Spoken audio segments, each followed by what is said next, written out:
Hello there. Welcome into a Friday edition of the show. So glad to have you, whether you've chosen to listen on your radio, online at extrasports1300.com, or you've downloaded the new Extra Sports 1300 app, sponsored by Diversus Health, mental health and well-being for all.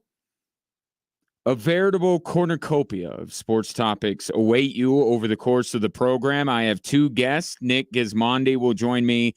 He covers the Avs for DNVR. Is tonight the night to get off the schneid of all schneids for the Colorado Avalanche? And next hour, Corey Roldan of KKTV 11 Sports will join me from Nollins after last night's absolute and utter beatdown of the New Orleans Saints by the Denver Broncos.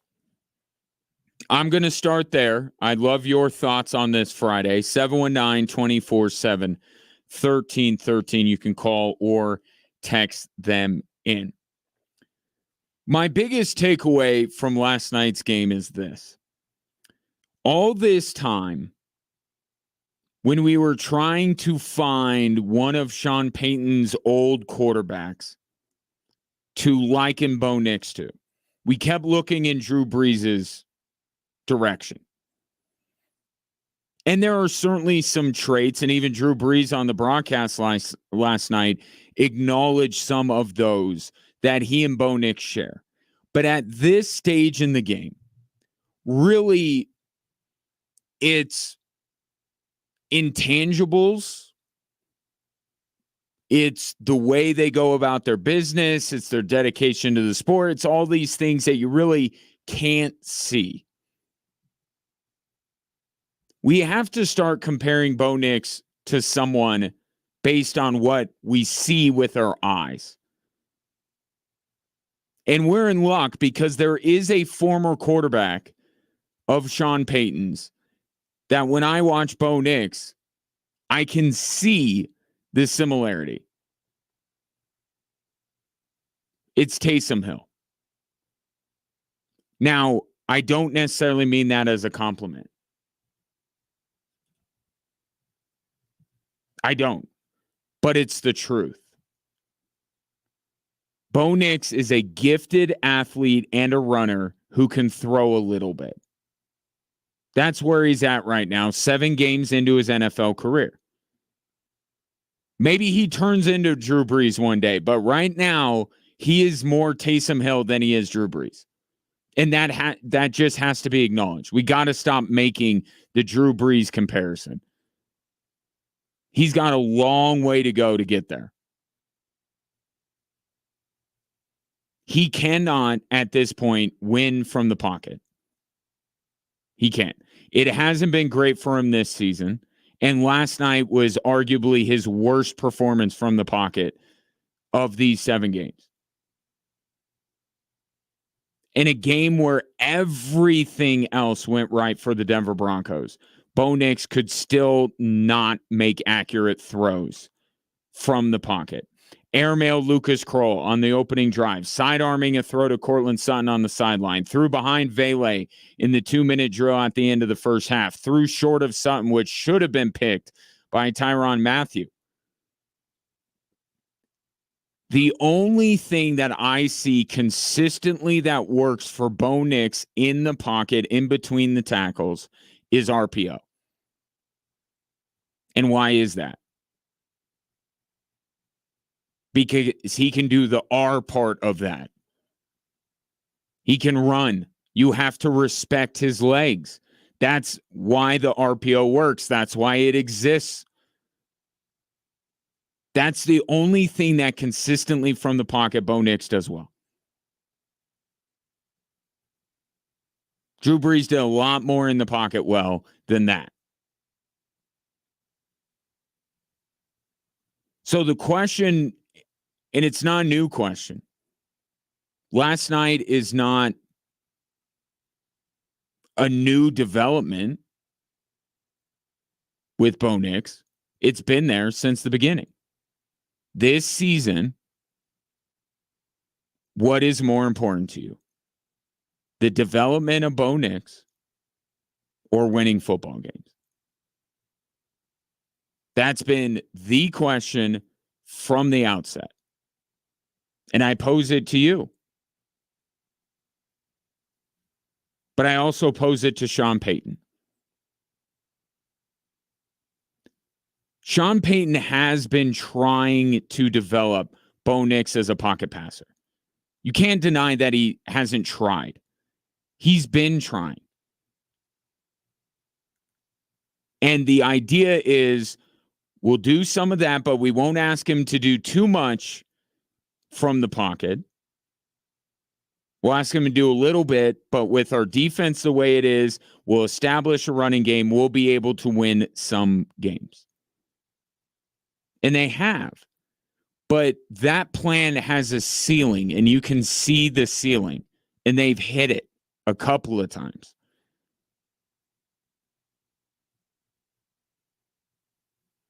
This team can't win that way against Baltimore, Cincinnati, Kansas City, the Chargers.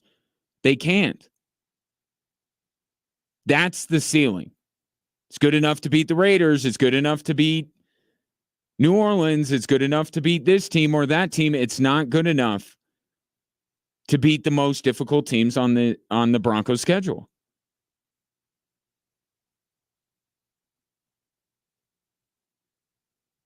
But what we saw is the force multiplier, the thing that makes the Broncos more dangerous is his running ability. And in Sean Payton's deep desire to win that football game, he allowed Bo Nix to run more than he has at any point this season. 10 carries, it's his most. He got him out of the pocket. He did a lot of the things that we've been asking him to do to be more successful with Bo Nix, for Bo Nix to be more successful. But as Ryan Harris, former Denver Bronco, was on the call last night for Westwood One, as he pointed out the other day on this show, quite astutely, you have to be able to win from the pocket in the NFL. And that's what Sean Payton has been slowly, meticulously trying to get Bo Nix to improve in. He's not improving. But meanwhile, last night, and I feel like in some ways, Sean Payton may have let the genie out of the bottle. And I mean that in this regard. Last night was about the best that you could possibly imagine the Denver Broncos playing. Everything was working for them, except for Bo Nix in the pocket. But there was enough of Bo Nix running and enough of Bo Nix RPO and these other things that they were able to move the ball at will against the New Orleans Saints. And it looked so good last night that I think it tempts a lot of people to say, to heck with him throwing from the pocket, just have him run. Because Bo Nix doing that might get the Broncos one of these wins against a team that you don't expect them to beat. That's the upside. That's how they burst through the ceiling in terms of how competitive they can be this season, is if they fully unleash Bo Nix, like they did last night. But the flip side is that ultimately what's best for his development? If you say, you know what? Broncos just want to win football games. Sean Payton should replicate that same game plan last night to every game. And maybe even do it more so. Are you going to look back at the end of the year and say, or better yet, first few games of year 2 for Bo Nix and go, you know, he hasn't gotten any better at throwing from the pocket. And then you start to wonder, is this all he's going to be? If he is truly going to be the next franchise quarterback of the Denver Broncos, he has to succeed in the pocket. There's just no other way around it. He's athletic. He runs. He's not Michael Vick. And even there came a time where Michael Vick had to had to throw from the pocket.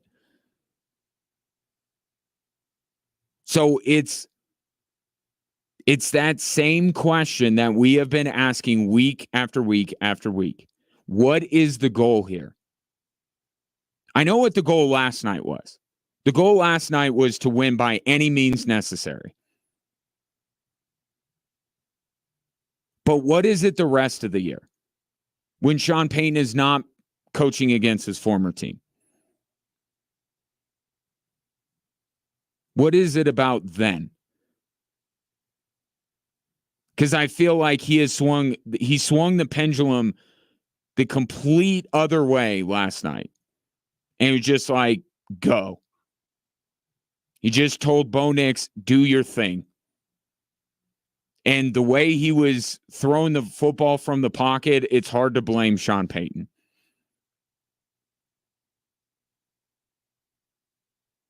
That could help the Broncos win football games. It may not help Bo Nix develop. And is that a trade-off that Sean Payton and you are willing to take? I've always thought that there's a balance. There's a balance between what Bo Nix has been and what he was last night in terms of what he is asked to do. I don't think he has to run it 10 times every game. But every game that goes by, I start to wonder, maybe there's not. Maybe it's an all-in, all-out type of thing. Either you're going to do exactly what Bo Nix can do with very few exceptions all the time in every game, or you're going to say, we're going to win it with defense and the running game, and we're going to keep Bo Nix in that pocket because that's how he develops as a quarterback. Every week that goes by, I wonder if that balance is actually not achievable.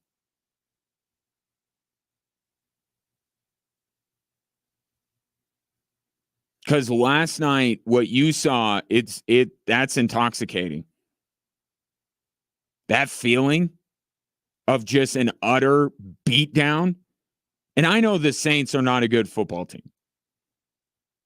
Okay, they're not. So it's not like the Denver Broncos have vanquished the NFL's best here. But just that feeling of, man, they're moving the ball no matter what. They're not stopped. And yeah, more touchdowns would have been better than the amount of field goals that they kicked, but they kept putting points on the board. And New Orleans didn't score any points. And then they'd move the ball more. And you heard some of the numbers. Al Michaels and Kirk Herbstreit threw some of them out there, and you've seen it on social media. Like what the Broncos did last night, they haven't done since 2020, since 2013, since 2012. Like we're going back a ways. Last night was so much different than Broncos football of the last year, 2 years, 3 years. And that feeling, you want to chase it. You want more of that. Like, do that again against Carolina. Better yet, do that against one of the elite teams in the NFL. I wonder if Sean Payton's feeling that way. Ultimately, we'll see. I don't know how much of a barometer Carolina will be. But when that 2-game stretch right after that with Baltimore and Kansas City, knowing that the way the Broncos have won previously is not going to beat those teams. It's not. Broncos aren't good enough to beat those teams with that run the football, play defense style, because they've been going up against teams like that for the last few years with a similar formula, and they don't win. If Bo Nix gets to run the ball more against Baltimore, against Kansas City, then we'll know what choice Sean Payton made. Development, maybe get in the back seat here, because we're trying to chase the feeling we had last night, and we're trying to win football games. And the best way for the Broncos to win football games at this point, 7 games in, it has become abundantly clear it is Bo Nix using his legs rather than his arm. So is Sean Payton going to lean into it like his last year in New Orleans and say, I got this guy that can play a little bit of quarterback, that can really run, and I'm going to play this guy, and this is what we're going to be?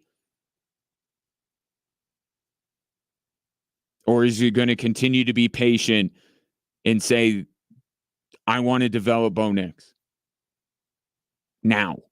I want to develop him. Take your thoughts. 719-247-1313. Should development now take a backseat? Because Bo Nix cannot be that player for the rest of his career. He can't. But should he be for this year? Just getting going on a Friday edition of Drive Time Sports. Coming up next, Avs in action against the Ducks. Thankfully, Nashville lost, so there are still 2 teams that have yet to pick up a point in the standings. But is tonight the night for the Avs to get off the schneid? I will ask Nick Gismondi of DNVR next.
Is tonight the night for the Colorado Avalanche? That is the question. Hosting the Ducks, looking for their first win. Joining me now is a man who is really having the opposite of an 0-4 start to his coverage of the team for DNVR.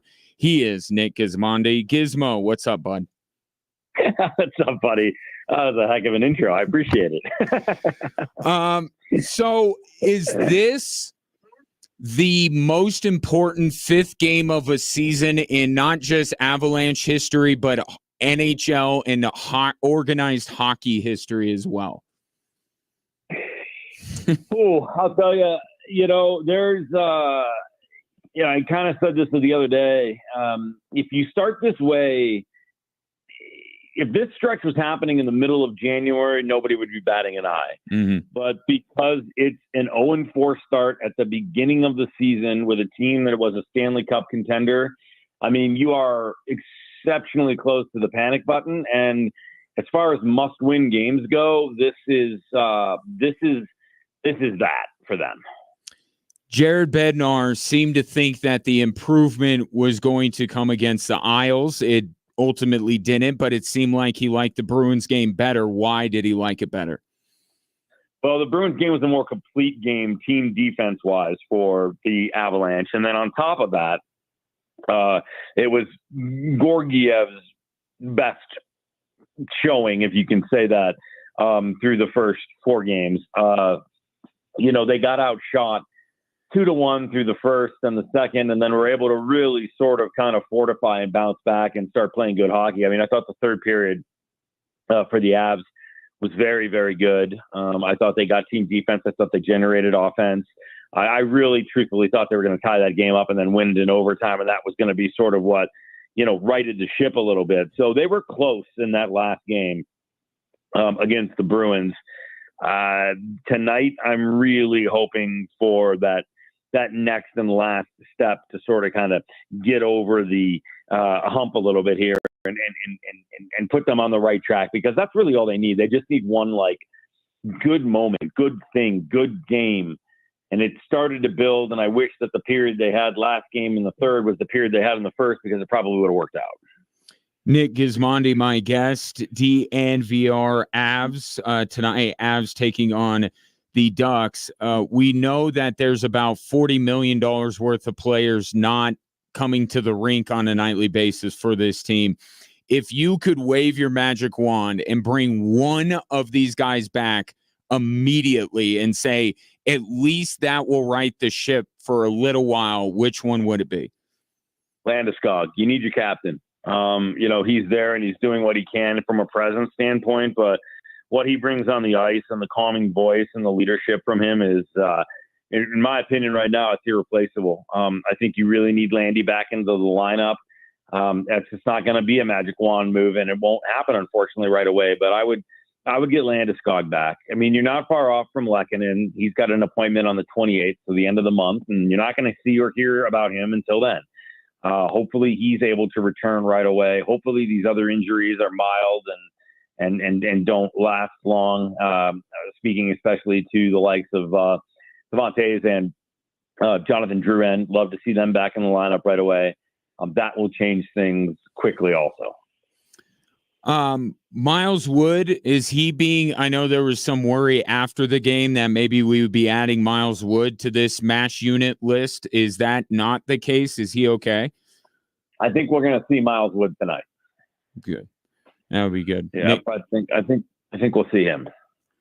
How much is this team going to have to rely on the power play to generate their offense? Because it seems to me, Gizmo, that it's very much the message is stay home, defend, and then pick your spots rather than what we expect from the Avs, which is run and gun, go up and down the ice. How much are they then going to have to rely on the power play to do a bulk of the heavy lifting when it comes to their offense?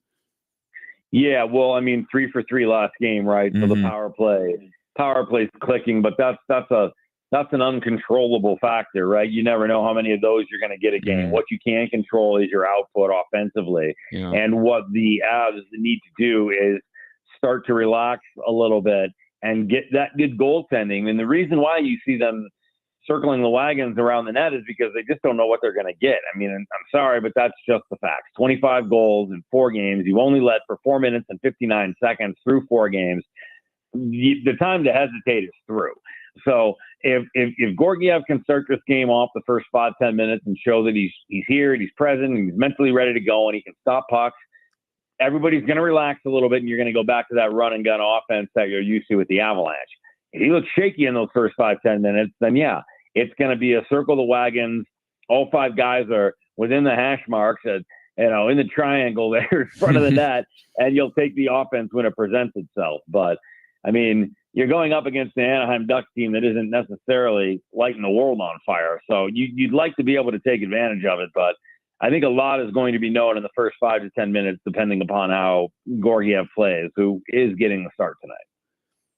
Can we talk a little bit about the first chapter in the legend of Mason Steinberg and what he did last night? I mean, what a way to endear himself to Avs fans. He puts the hit on Pavel Zacha, and then I don't know if he knew. I was talking about this yesterday. I don't know that he knew that would prompt Big Z to go after him, but he stood there and he's like, okay, let's go. I mean, let's talk about this kid. Talk about maximizing your name and your heritage. Obviously, his father, a draft pick of the Quebec Nordiques back in the day. He comes in, doesn't get a ton of ice time, and boy, oh boy, did he make an impact on the time that he got. And I think that's a lesson in life. Yeah, you ain't always going to get 20 minutes to do what you want to do out there. So take what you get and then make sure you do everything with it. And he did it. He took on a guy 66 pounds heavier than him. And he held his own. They went to the ice fairly quickly, but I thought he held his own a little bit there. Hey, if you got the stones to even do that, you're good in my book, and that gives you the bona fide stamp of approval as a hockey player. So, no, it was great, and I think that's exactly what they need. They need a little bit of that too. Energize the bench also, right? Guys get fired up for that. It's like, okay, wow, he's in. Let's go. I loved it. Another guy that certainly tried to set a tone was Ross Colton the other night, and I believe by reading DNVR's coverage on social media today that he's going to be on the top line again. I know there's this feeling, hey, Gizmo or Ryan Kaufman could play with Nathan McKinnon and Mikko Rantanen, but obviously, Jared Bednar's trying to find a bunch of different combinations. You like Ross Colton up there on the top line tonight? You know what? I like Ross Colton a lot. Yeah. I talked to him after morning skate today. He's so put together. He's so team first. So, yeah, I think he's a good guy for it because he's got the demeanor for it. I think Kovalenko struggled a little there because it's hard. It's hard to play with Nate McKinnon. He's a tough guy. I mean, he demands a lot. I would be intimidated too. Anybody would be. So I think it takes the right skill, but also the right personality to be on that line. I mean, Brandon's just, easygoing, happy-go-lucky, smiles, just an amazing hockey player, does his job. And there's an intensity to Mac that I, respect insanely, but that could be difficult to play. So, yeah, Colton's the pick. Yeah. Well, we'll see how it all shakes out tonight. This Anaheim team, as Gizmo mentioned, not, lighting the world on fire, but they do have some really young, talented players that should be fun to watch in the meantime while you're hoping for tonight to be the night that the Avs break this early losing streak. Follow Gizmo at Nick Gizmondi on X. Catch his work at DNVR Avalanche. Necessary content if you call yourself an Avalanche fan, in my opinion. Gizmo, thanks, bud. Enjoy the game. Hey, thanks, Goff. Always a pleasure talking to you. Let's do it again soon and take the over tonight. Yeah. Noted, my friend. Thank you, Gizmo. That is Nick Gizmondi, just the best dude. Does a great job covering the Avs, doing intermission reports, post-game, pre-game with Lacroix. Great ad. Great dude. By the way, it's funny that he mentions the over tonight. I have to look at the over. as I'm doing that and pulling that up on Circus Sports Colorado, I did notice that their Avs are a minus 242 favorite. That is, in gambling parlance, a prohibitive favorite this evening to get the win. But you know where I always like to go? I always like to look and see, hey, if I just take the Avs straight up in regulation, still minus 151. So, yeah, Vegas certainly thinks that tonight will be the night for the Avs to get a win. And look, getting a win would be big, obviously. And that's the ugliest game or the prettiest game. At this point, you just need to put this losing streak aside. You need to put that to bed. Now, we'll have a conversation come Monday based on how it looks and whether we feel like the Avs are doing some things that looks a little bit better than it did against Boston, this kind of, plan that Jared Bednar has in place. This has the makings of what we would call in the business a get-right game, right? This is a young Anaheim team that you should be able to beat. $40 million out of the lineup or not, you should be able to beat the Anaheim Ducks at home, especially with everything that's mounting on this team right now. But Gizmo pointed it out. First 5 to 10 minutes is going to be everything. If Georgiev's shaky, Avs aren't going to be able to play the way that they would like to play. And if Georgiev is shaky early, then that gives the Anaheim Ducks the last thing you want to give a young hockey team: confidence. Some of those players are going to walk into Ball Arena tonight and go, I'm going up against Nathan MacKinnon. I'm going up against Mikko Rantanen. I have to deal with Cale Makar. Some intimidation, some mix of intimidation and being starstruck. Like, these are guys that haven't had many opportunities. And if you jump on them in the first 5 or 10 minutes, then you take away all their hope and they're not going to come back on you. But if the Avs start off shaky and Georgiev shaky, then this young team's looking around and like, hey, we're beating Nathan MacKinnon. We're beating Mikko Rantanen and Cale Makar. And it's just as easy as it is to take away confidence from a young team. It is that easy for you to give it to them. So first 5 or 10 minutes, Gizmo nailed it right on the head. Going to mean everything. 7 o'clock puck drop for that one on Altitude Television. 719-247-1313. Broncos beat the Saints in grand fashion. Take your thoughts on that and your thoughts on whether tonight is the night for the Avs to get off the schneid, and a chance to win Air Force hockey tickets coming up next.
Air Force hockey back at Cadet Ice Arena for a 2-game set against Lindenwood, the Lions, of becoming a very familiar non-conference opponent for Frank Serratori's team. They play tonight at 7 o'clock, and then on Sunday, because of the Air Force CSU football game on Saturday night, they will play a Sunday game. 3:30 is the puck drop. No Broncos on Sunday. So maybe you're looking elsewhere. Got a pair of tickets for Sunday's game. Text Falcons and your name to 719-247-1313. The 13th texter will get a pair of tickets to see Air Force take on Lindenwood this Sunday afternoon at 3:30 at Cadet Ice Arena. I'm doing the Air Force game tonight on altitude, and I think we're on altitude too. I have to check the program guide because the Avs and the Ducks are on. But at any rate, so Air Force has had just a brutal schedule to start, and it's by design. Like Frank Serratori does this every year. They load up the non-conference, so they're battle-tested, ready to go when conference season rolls around. But you play, and I think Arizona State's probably underrated at 20th going into that opening weekend series. They're going to be much higher by the end of the year. So they play them twice. Then they go out to Vegas for the icebreaker, and they play what? Number 5 and number 9 in the country?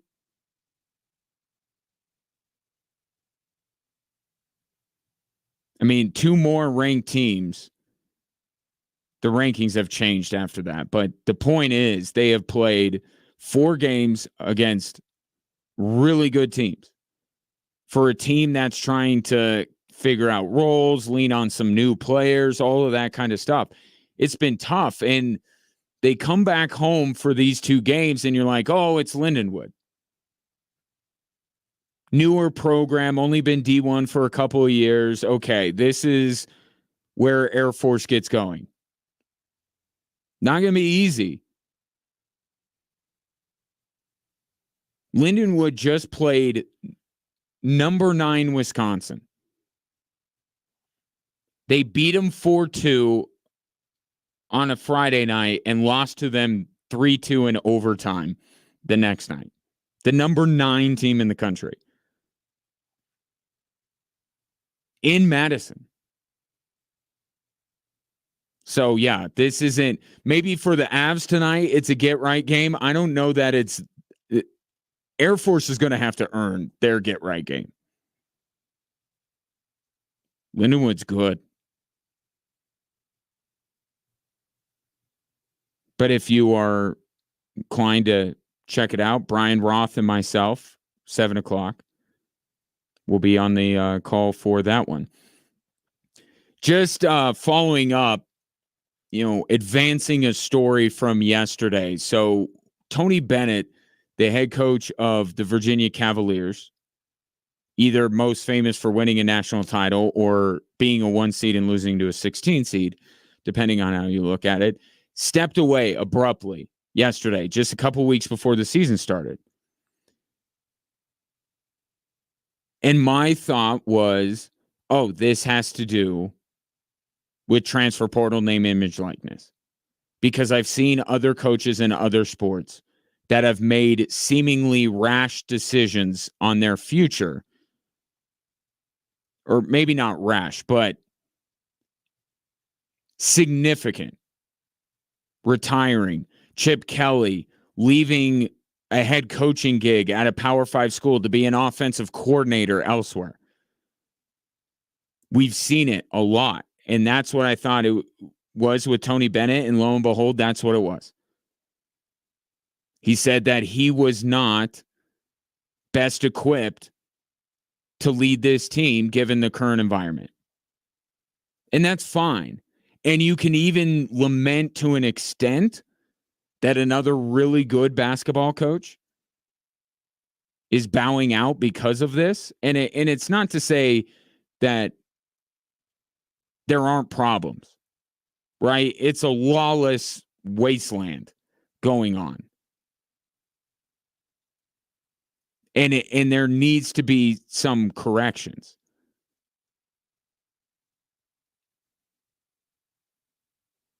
But once this thing gets on track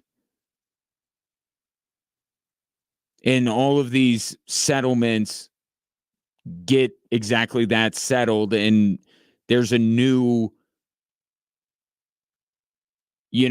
framework for the way that college athletics operates, you're going to have to adapt. And I think as much as you can lament the number of coaches who have stepped away because of what's going on and say, hey, that's a referendum on the current system. And I think that's true to an extent. You also have to look at it and say, look, things change, things evolve. If you're not, if you can't evolve with it, then you need to come to the conclusion that Tony Bennett did. I'm not going to lament too much because it just, a lot of different industries take a different skill set, a different mentality, youth, different backgrounds, like things like that. Like that's natural in a lot of industries. Now, this is an exaggerated form of it just because of how much the floodgates have opened and there's no safeguards in place. But the idea of you can never stop recruiting,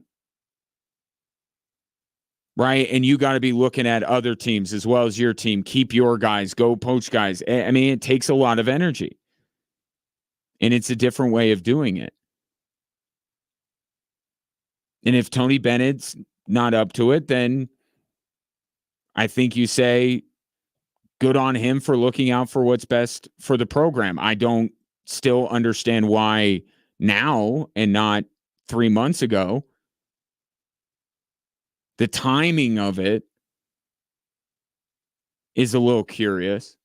But the reasoning, it's like other coaches have done it. And yes, it's somewhat of an indictment of the current state of affairs in college athletics. But at the same time, a lot of this stuff is going to stick around. Right? It's not going to completely go back to the old way it was. So some of what you're seeing now is going to be the way it is in perpetuity. And I don't believe that Tony Bennett is that short-sighted to just say, right now, this moment in time is why I'm going to retire from coaching. I think he's looking 2, 3, 5 years down the road and saying, even what I'm seeing college athletics potentially becoming when all of these court cases are settled is still something that I'm not equipped for. But it did turn out that that's what it was. The current environment in college basketball for him to bow out. Mentioned, so there's no Broncos on Sunday. So you may be wondering what football games am I gonna watch? I plan my whole day around this. Well, I got 3, easy enough. Each of the windows on Sunday. The games to watch, or at least the ones that I would very much like to watch come Sunday. At 11 a.m., it's the NFC North battle between the Minnesota Vikings and the Detroit Lions. And for my money, the best game of this weekend of football. 5-0 versus 4-1. The two top teams in what has become the NFL's best division going head to head. And when you're the Minnesota Vikings and Sam Darnold is your quarterback, you could say it's unfair, but you're going to have to keep answering the question, are you for real? You just are.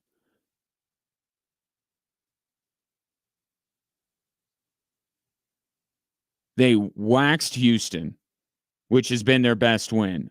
There are other wins. There's a lot of, injuries, tumult on these teams. Winning a game against Detroit would be one of those checkpoints where you're like, yep, Minnesota's for real. And even as I say that, Detroit, speaking of injuries, no Aiden Hutchinson, but that's who they're going to be moving forward. This is the team that Minnesota has to battle with all season. It's not just a guy returning from injury from one game or a guy that just went out. Aiden Hutchinson is going to be out the rest of the way. So if Minnesota is going to win that division, Detroit is the team. And then don't forget Green Bay as well that they're going to have to deal with. So this is another kind of checkpoint to say, all right, Minnesota, are you for real? And if they beat Detroit, it's like, okay, we'll check with you in a few weeks. It's just it's just the way it is. And then on the other side with Detroit, I don't think you can understate how difficult the loss of Aiden Hutchinson is.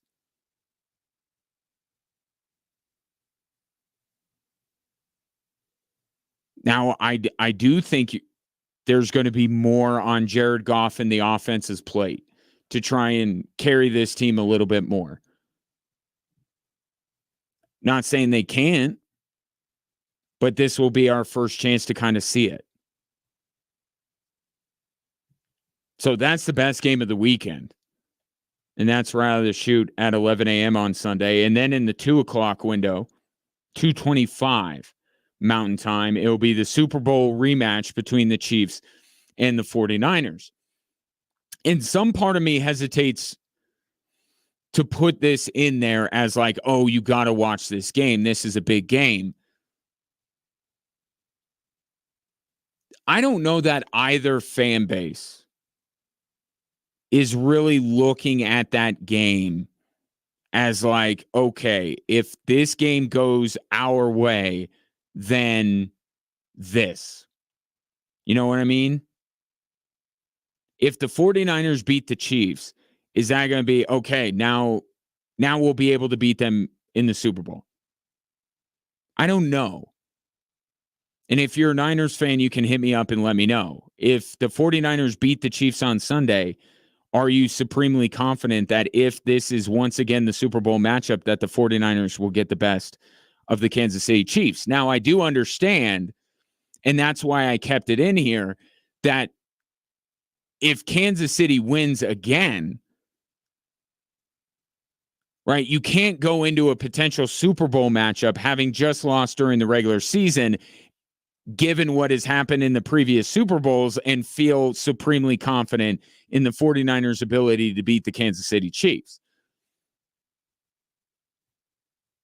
Right? It's almost like a win doesn't quite do it, but a loss definitely doesn't do it. So I guess, so there's still some consequence to it when it comes to the San Francisco 49ers.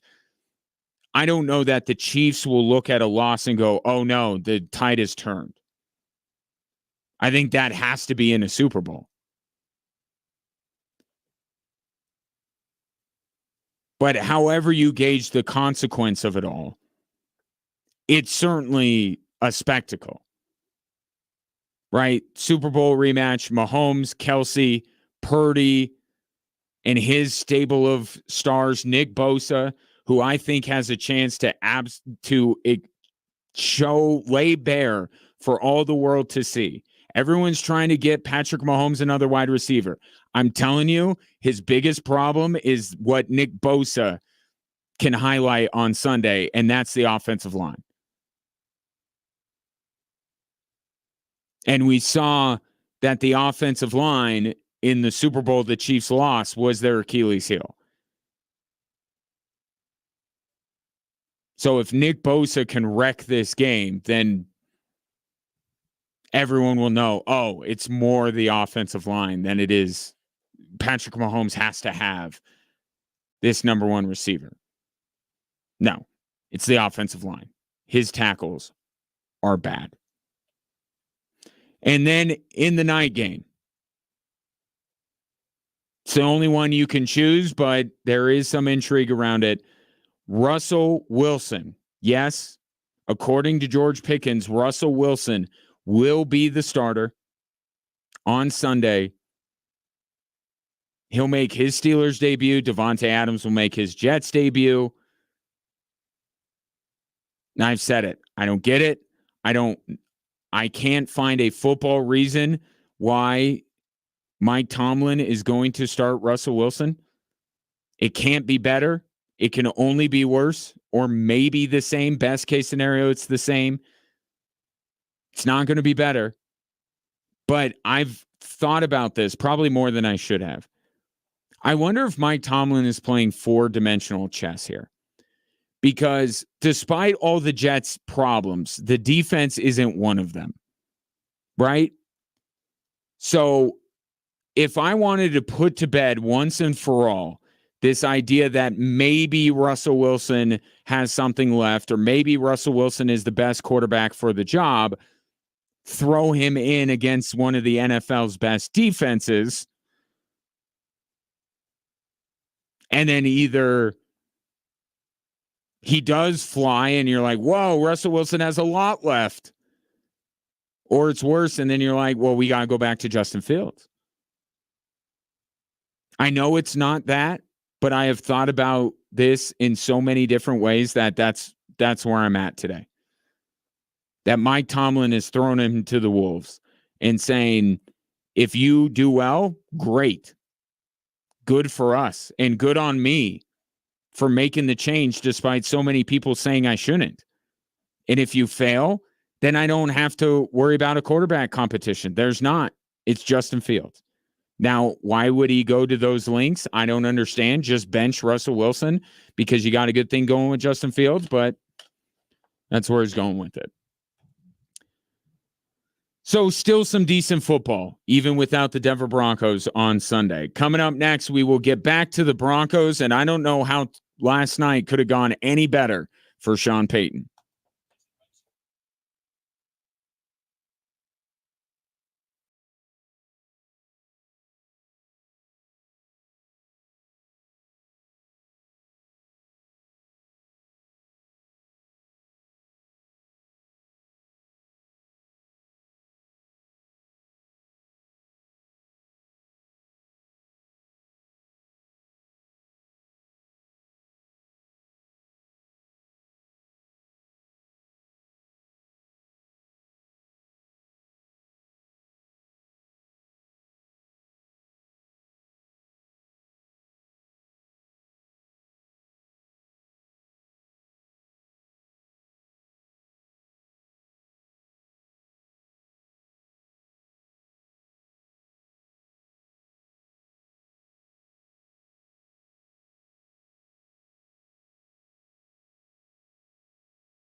Welcome in Drive Time Sports on this Friday. Ryan Kaufman with you. A reminder, you can watch the show live on a daily basis on our social media platforms, Facebook, X, Instagram, YouTube. The handle all the same at XTRA Sports 1300. Tonight on this fine radio station, you can hear Air Force take on Lindenwood in hockey. Tomorrow, Air Force CSU in football. Sunday, Air Force hockey back at it against Lindenwood. And that's just Air Force. Even without the Broncos, very busy sports weekend. Corey Roldan will join me from New Orleans coming up in 17 minutes. But let's talk a little bit more about that game, shall we? And I'm sorry. I know that you come here more for the Broncos' perspective on the previous game. Good, bad, or indifferent. But I just, watching that game, I can't not, double negative, start with the Saints. It is an unbelievable fall from where this team was to start the season. They are unrecognizable from what they were the first 2 weeks of the season. In fact, there is a stat, because of course there is. The Saints became the first team in 59 years to win their first 2 games by 20 or more points, then lose their next 5 games.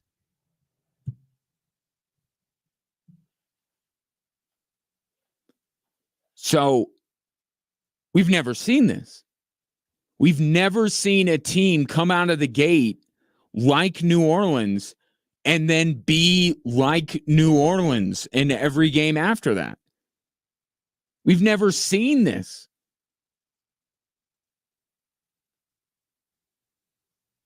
But it's not a mystery why they're here now. Look, I think the first couple of weeks, you could possibly make the case that the Saints were not that good. But you know why they're the team you saw last night? Injuries. Right? So in many ways, it's not even the same Saints team. I mean, their offense is completely unrecognizable. I don't think the fans in the Caesars Dome last night knew half the guys Spencer Rattler was trying to get the ball to. But multiple linemen out, their quarterback is out, 2 receivers all gone. The Broncos didn't beat the Saints from the first 2 weeks because that's not the same team.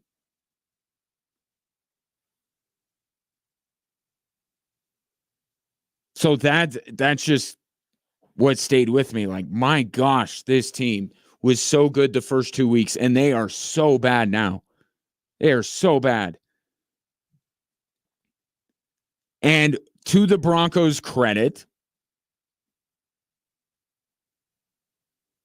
they did exactly what they needed to do to eliminate the one variable that could have made last night uncomfortable, and that's the crowd. And I said this yesterday when I was doing the show out at Trainwreck. Everything screams Broncos are going to win that game. They have the better quarterback. They have the better coach. They're healthier. There was just nothing there to cling to other than the power of Drew Brees being in the house that would make you say the Saints should win that football game, except if the fans there had something to cheer about early and stay hyped, stay loud, and make it very difficult for Bo Nix. and turn it into the most hostile environment he's played in to date. But the Broncos did exactly what they should do. Now, they didn't put a ton of points on the board, and I need to own up to the fact that I did not make nearly enough about the Will Lutz revenge game potential in the last couple of days, because that's what it turned out to be in a lot of ways last night. Will Lutz revenge game. He was booed, and he was the only one putting points on the board early in that game. But the Broncos did exactly what they needed to do, and that's take that crowd out of it. Now, they didn't do it with great offense necessarily, putting big points on the board, all that kind of stuff. But they set a tone with their defense, and then they must have had the ball. Would they have it all but 3 minutes in the first quarter? And they didn't even put that many points on the board. But they sucked the air out of the building in precisely the same way that the Chargers did it to them on Sunday.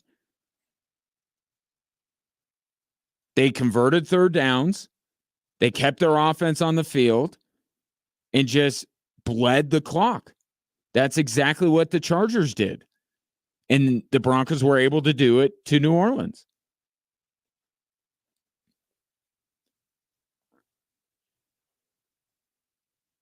Defensively, the Broncos never had to get back to what they have been for most of the season. They are a man coverage, bring a ton of bodies on the blitz type of team. That's who they have been prior to Pat Surtain's injury. But they don't have to be that. They don't have to commit, or didn't have to last night, commit those extra numbers to get after Spencer Rattler. The best thing that a defense can do is get pressure with 4 guys. You get pressure with 4 guys, you can do a whole mess of stuff. And that's what the Broncos did. They got pressure with 4 guys, and they were able to sit back in zone and confuse Spencer Rattler and not give him any obvious open spaces to throw the ball to. But it all starts with their ability to generate pressure. And it's not that surprising, honestly, that they were able to generate pressure with 4 rushers, because New Orleans had 3/5 of their offensive line out. But they got pressure with 4. They sat back in zone in the secondary with their linebackers and their corners and their safeties, and they made life really difficult for Spencer Rattler. To the point where I almost felt bad for him because he was getting pulled from the game, and I'm like, it's not his fault. Jake Haener came in at the end of that game, and I know Spencer Rattler didn't play well, but it wasn't on him. The Broncos were relentless with just their front. That was it. That's all they needed. Cody Barton had the game of his life,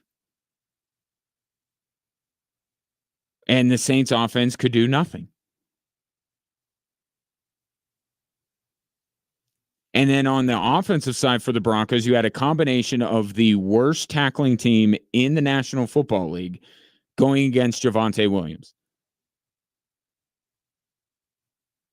Now, we've seen, and I thought last night was one of my big questions was, all right, Javonte Williams didn't look like he did against the Jets and the Raiders against the Chargers.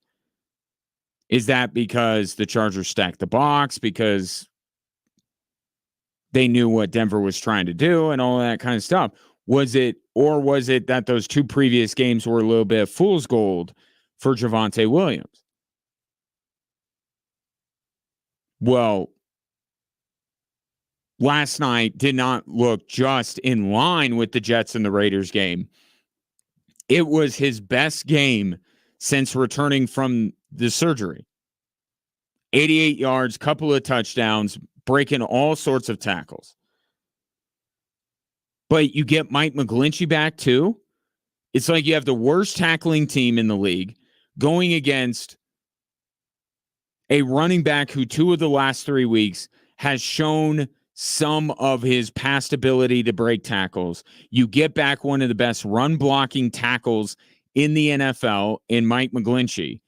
It's a good combination for the Denver Broncos. And then you add on top of all of that, that Sean Payton was like, tonight's not about developing Bo Nix. Run, Bo, run. He gets 75 yards.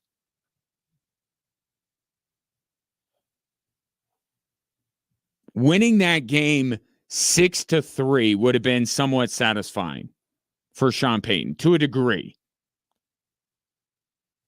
But that was about the best it could have been. Right? And I'm not so sure that Petty Payton didn't make an appearance. Now, I think he was wise to keep his fingerprints off of the, and I'm speaking completely metaphorically here, off the murder weapon here. But who called the Jaquan McMillan corner blitz up 30 points with less than 5 minutes to go?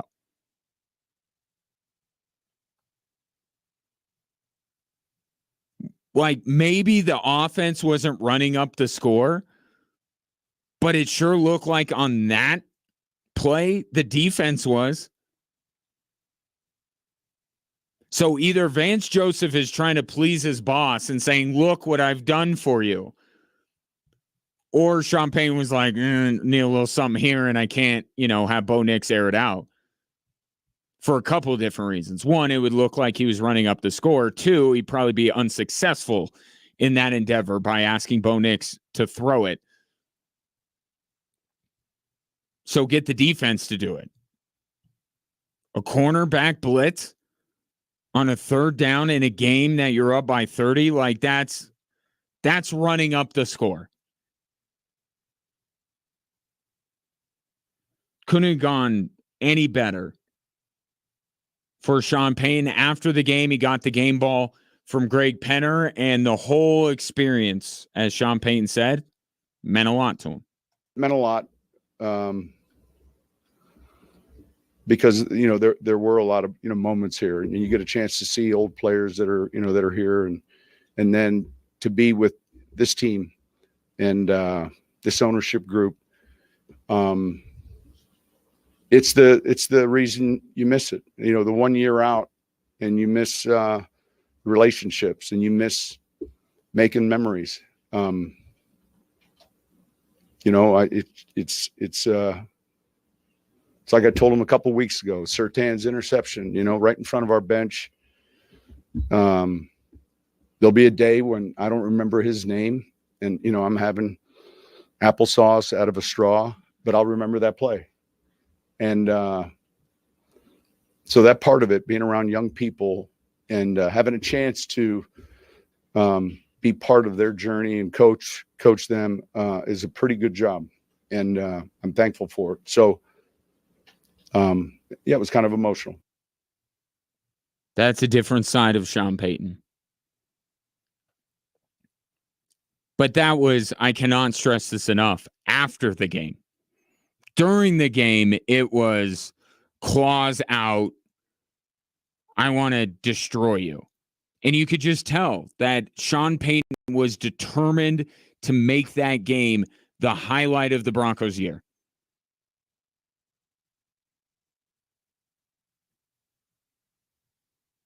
And he let Bo Nix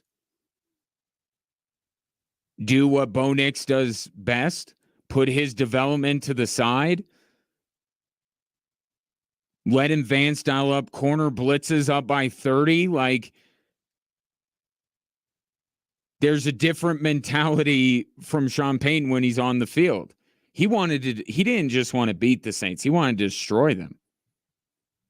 Which, again, I continue to find funny, considering he left them and they didn't leave him. So who's the wronged party in all of this? But that's just how Sean Payton operates. After the game, nice to see that it meant a lot, but during the game, he was a killer. And he did not let up on his former team. And the Broncos get their most decisive win of the season.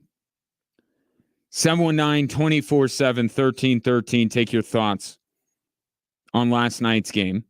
For more, I turn to Corey Roldan, who was in the building last night, to take all of that in. I'll get his firsthand account of the events next.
It was a triumphant return to New Orleans, to say the least, for Sean Payton last night.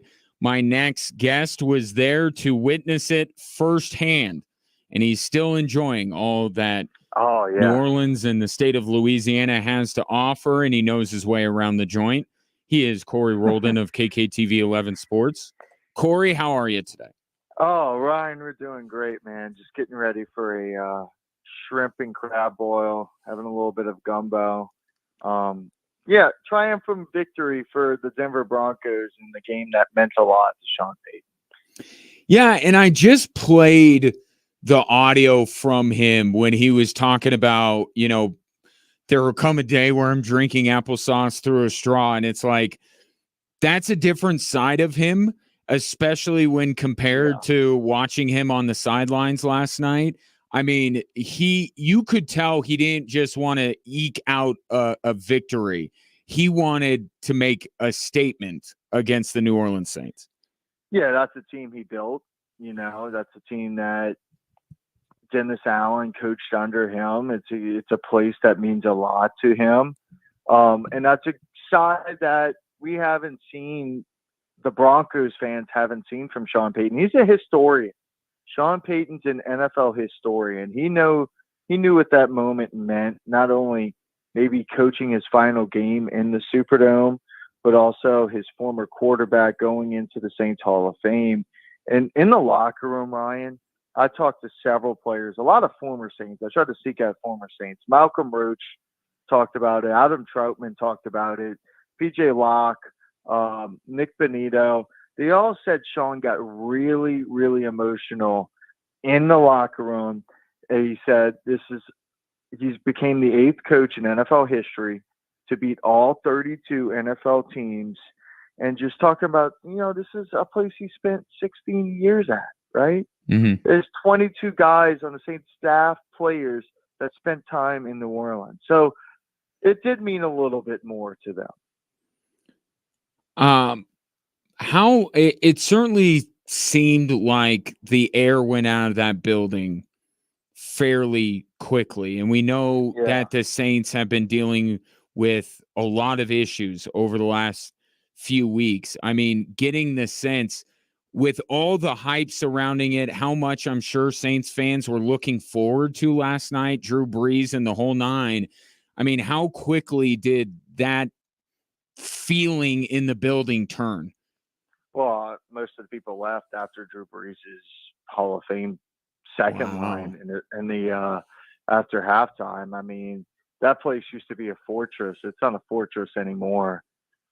Things are getting bad really fast. But let's keep this about the Broncos a little bit. The Broncos did a really good job. The score actually should have been a little bit worse than it was if Bo Nix would have hit Troy Franklin or Lucas Kroll on the first drive. Both of them were wide open. Bo missed a couple of passes, in my opinion, in that game, but the running game was incredible. 225 yards. Javonte was great. Audric Estime showed flashes. Jaleel was solid. Bo using his legs was really good. Mike McGlinchey coming back made a difference. Defensively, 7 different guys had a sack last night? That's incredible, dude. That's really incredible. I don't care who you play. This is the NFL. They have 7 different guys get a sack. It shows the depth of the front 7 of the Broncos without Pat Surtain. Saints are in a dark place. Broncos look good. They're 4-3.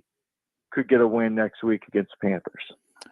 Corey Roldan, my guest, joining me from Louisiana after the Broncos' resounding win over the New Orleans Saints. You talked about the run game of the Broncos that Bo Nix was a big part of. It was a season-high 10 carries for him. It was a season-high in yards with 75. It looked to me through my television set that it was Sean Payton leaning more so than he has in any other game into what Bo Nix does well. Was that the sense you got, and was that corroborated 100%. By either Nix or Payton? Well, dude, there was a lot of run plays designed for Bo Nix. There were several. There was 2 on the first drive where he had kind of like zone read counters where he had somebody pulling for Bo Nix, And to set up the only offensive touchdown in the second half that Javonte scored, the 30-yard run by Bo, that was another design run. And that's, you never want your quarterback to get hit, but that is something Bo can do very, very well. And if you do it not 15, 20 times, but if you do about 5 to 10, that's fine. And it worked out in the Broncos' favor. Do you think that it's a one-night only thing because Sean Payne just wanted by any means necessary to beat New Orleans? Or do you think that we start to see this kind of play calling from him a little bit more moving forward? I think we'll see it moving forward because it is something that works well. It's a strength of Bo Nix, but I don't expect to see it 10 times a game because you don't want your quarterback getting hit that much. Mm-hmm. But I do expect to see it like, hey, you know what? Bo can use his legs. We need a first down. It's 3rd and 5. Zone read right here. Get somebody pulling. Give Bo a blocker in front of him. Yes, I can totally see that. Corey Roldan, my guest. Outside of Nix and Javonte Williams, who stood out to you on the offensive side for the Broncos? Troy Franklin. Yeah. Troy Franklin. Man, we kind of talked about what has this guy done throughout preseason, the first, 5 weeks of the season. The last 2 weeks he's come along, and he was involved a lot in the offense this week. This is really his coming out party. He had that 30-yard catch. He had a couple red zone targets. He impressed me a lot. The offensive line as a whole, Audric Estime had some sparks. So a lot of positives for the Broncos offense. Defensively, you can name like 10 guys. But Cody Barton was flying around the football. He had the sack, and he had a scoop and score. Nick Bonito, 5 straight games with a sack. Zach Allen has been a monster. Secondary, PJ Locke looked good. The whole secondary looked good, to be honest. I mean, they were also playing against CFL caliber wide receivers in Bubba Means and Cedric Wilson, but good performance for the Broncos. And that's the ultimate question moving forward, right? Certainly any bad feeling, and Sean Payne talked about this after the Charger game, right? Like getting that taste out of your mouth, that kind of thing. It certainly did that, right? But now the question is going to become, is this real? Now this team's won 3 of their last 4. Are the teams that they have beaten that good? I mean, that's where we're going with this, Corey, right? Is once we kind of process this and everything, are we going to come away saying, oh, the Broncos are at a different level than maybe we thought, or was last night much more about the disrepair that the Saints are in?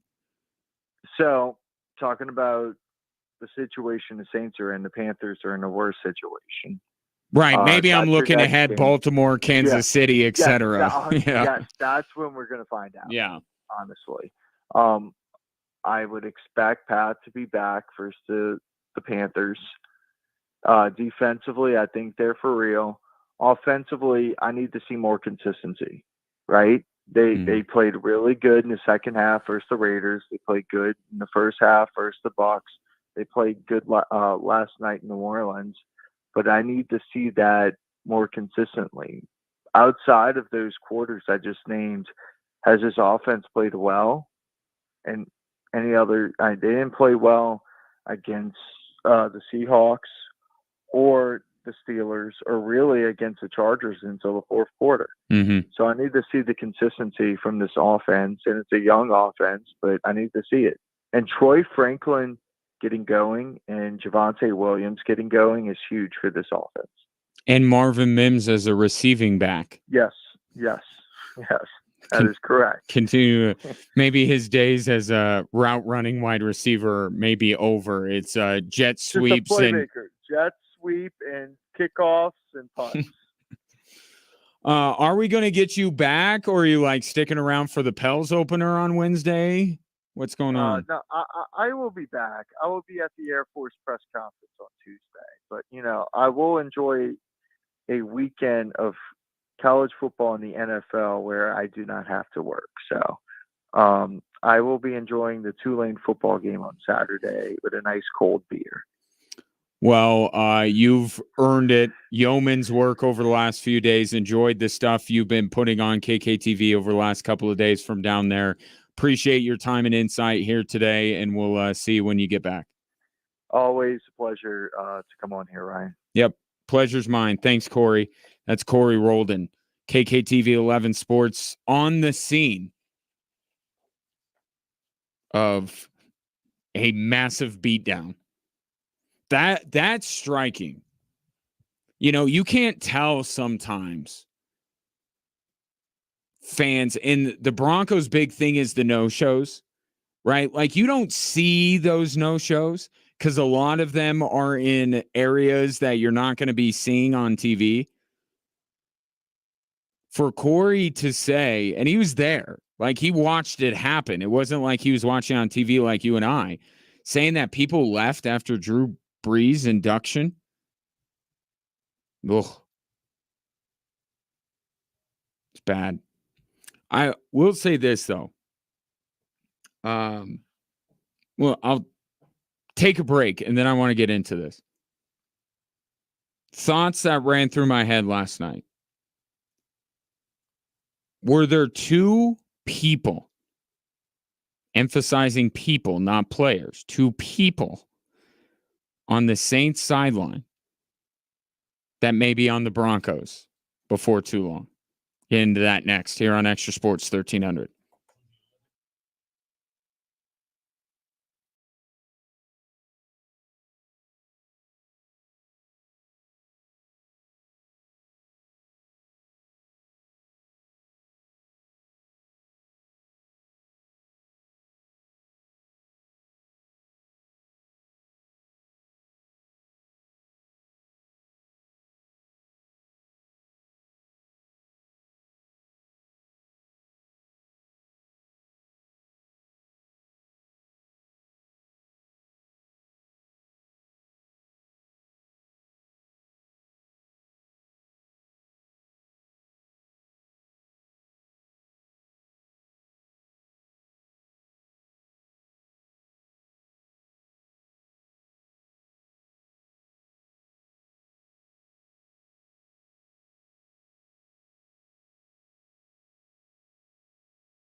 Air Force hockey back at Cadet Ice Arena this weekend. They will play Lindenwood in 2 games. One is tonight at 7. I have tickets for Sunday, which is at 3:30. So if you want a little Sunday afternoon hockey, be the 13th texter to text Falcons and your name to 719-247-1313. I was thinking about this last night. You know, Vance Joseph is going to get looks as a head coach after the season, right? Like, you know this. He's going to. I don't know if he ultimately gets a gig. But you know who would be the most likely replacement for Vance Joseph if he got a head coaching job? The guy that was on the other sideline, Dennis Allen. I mean, couldn't you see it? Couldn't you see Vance Joseph takes a head coaching job somewhere? Saints fire Dennis Allen to promote Clint Kubiak to head coach. And Dennis Allen replaces Vance Joseph and is Sean Payton's defensive coordinator once again.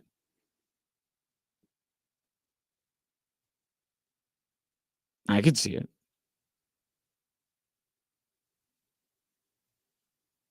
Certainly not as far-fetched as the other thing I was thinking about.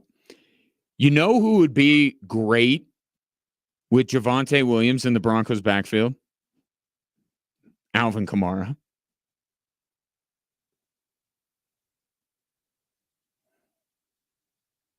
You know, if the Broncos are, whether Bo Nix is included in this or not, okay, set him aside because he's a different deal here on whether he's going to be allowed to run the football like he did last night and all that kind of stuff.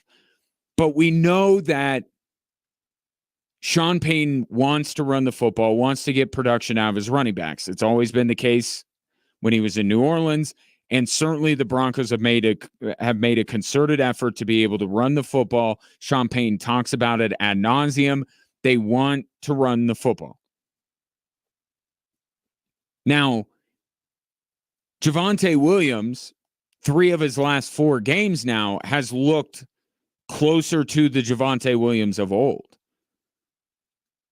So I don't know if Alvin Kamara is as much of a necessity as maybe it would have seemed a month ago. But, you know, we saw Devontae Adams, Mari Cooper, maybe some other wide receivers might be moving. Why not a running back? And Kamara was asked last night about the fans leaving. I didn't realize that they left right after Drew Brees' induction ceremony. I thought it was just, 5-10 minutes left in the game. They started to file out. But Kamara was like, they're fed up with it, and we don't blame them.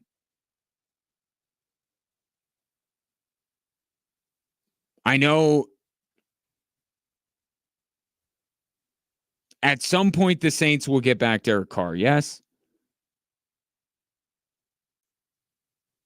Olave, next season, Shaheed. I don't know that the Saints would want to completely bail. But given the way this is going, you got to make the call, right? Maybe don't do it now, like wait for a couple of days. Because I don't think anyone in New Orleans wants to take a phone call from a Denver area code based on what happened last night. But check in. Just see. Where you at? What direction are you going? What direction do you think you're going in?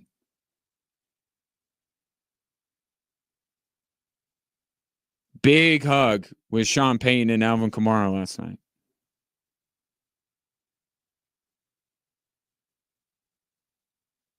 That'd be a big get. That'd be a better get than the T. Higgins thing or even the Brandon Ayuk thing that I threw out in the summer. I don't think it's possible. It's certainly not as likely as Dennis Allen being the Broncos coordinator next year.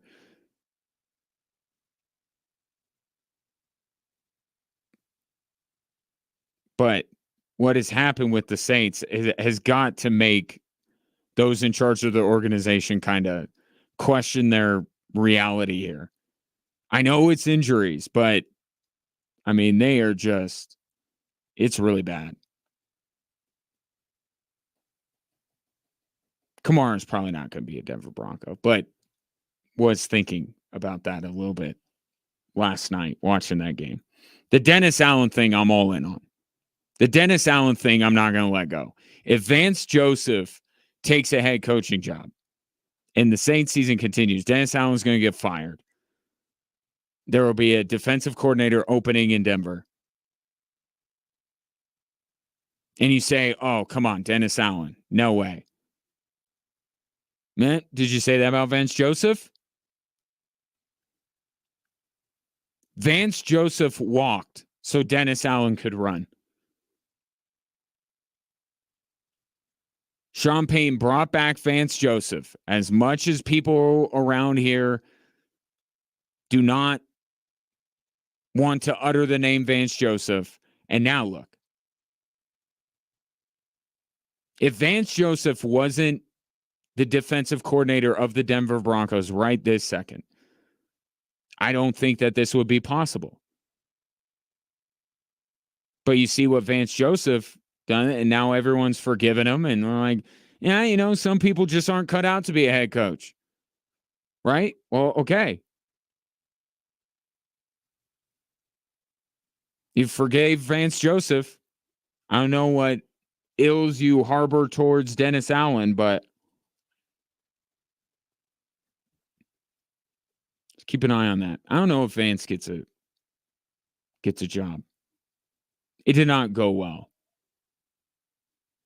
Suffice to say, the first time he was a head coach. And also, you're going to have the Ben Johnsons and the Bobby Slovics. You're going to have the same names that we were surprised didn't take jobs this cycle will be reemerge. So even with the way he's coordinating this Broncos defense, he's going to be, there's going to be a few guys ahead of him. And how many openings will there be? There's a lot to figure out between now and then. But Dennis Allen back in Denver, roaming the sidelines along with his buddy Sean Payton, I could see it. But let's not get too far ahead of ourselves. And now the weekend just opens up, doesn't it? Talked earlier about the 3 games that I'm looking for.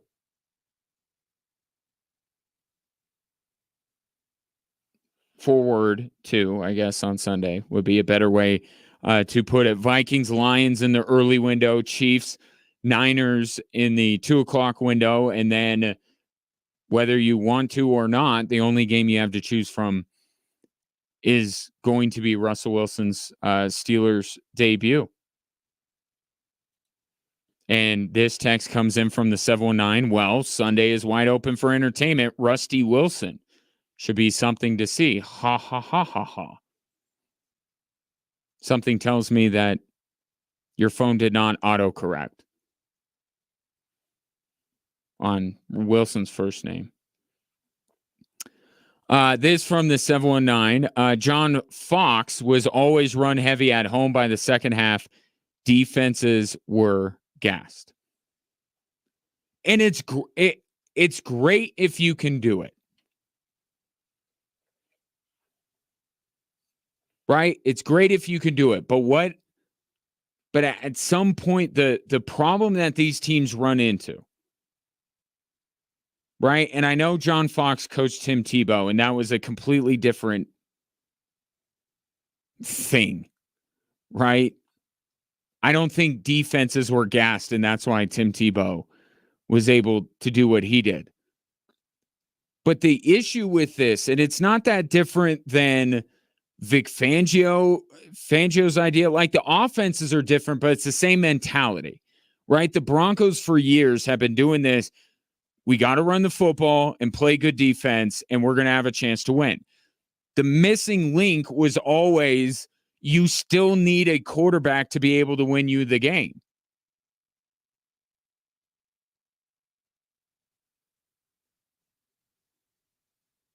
So, yeah, the Broncos are going to keep running the football, and if it's successful, they should. But if they ever get stopped, they need a quarterback to help them out. And still, even with that, keep it close with the run game and the defense and win it late, who's going to win you the game late?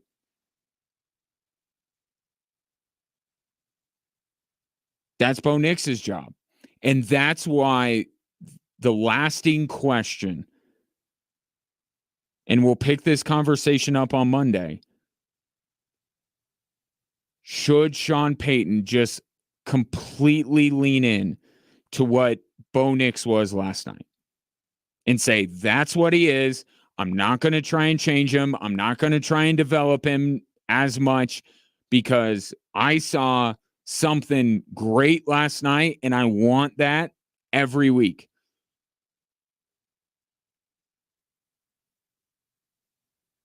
And that's Bo Nix running the football. That's Bo Nix RPO. It's the same stuff we've been saying Sean Payton needs to do more with Bo Nix. So in many ways, last night was great for a good number of Broncos fans that have been pining for Sean Payton to lean more into what Bo Nix does best. Last night, he didn't just lean into it. He said, this is who you are. Like, and this is all you're going to do. I'm going to lean on you to do this because last night I wanted to win that game more than anything else. And the question will be, moving forward the next few weeks, does the pendulum swing back completely the other way? Does it strike a balance? Or does Sean Payton say, you know what? I got more time to develop this guy. He can't make throws from the pocket. He is absolutely atrocious right now. All we're going to do is RPO, boots, running with the football. Because that's how Bo Nix helps us win.